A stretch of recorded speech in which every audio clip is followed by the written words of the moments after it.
Welcome to ராஜ சமையல். சரி சரி முடிஞ்ச விஷயத்துக்கு வா. இப்போ கறி இருக்கா? இருக்கு. அதை எடுத்து சட்டியில போடக்கூடாது. கறிய நல்லா அலசி போடுங்க. அலசணுமா கறியா? கறிய நல்லா அலசுனீங்களா? அதெல்லாம் அலசியாச்சு. நல்லா அலசணும்னா அது எப்படின்னா 2-3 தடவையாச்சும் அலசணும். அப்படின்னா சரி வராது. 2 டைம் அலசணுமா? ஒரு தடவை தானே அலசனா?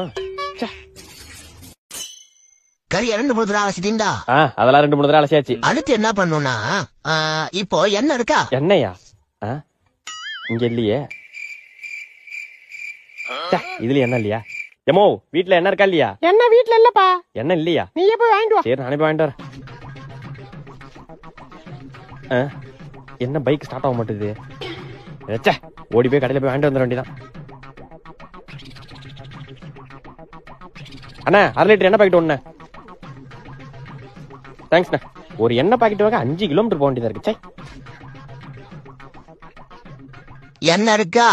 இருக்கு. சரி அது தேவைப்படாதே ஓன் வாங்க. இப்போ கறி எடுத்து சட்டியில போடணும். போட்ட பிறகு நெய் இருந்தா நெய் எடுத்து மேல ஊத்தணும். ஊத்துன பிறகு உருளைக்கிழங்கு வெங்காயம் தக்காளி எல்லாம் சட்டியில போடவே கூடாது. இனிமே கிச்சன் பக்கம் வந்தா செருப்பால் அடிங்கடா.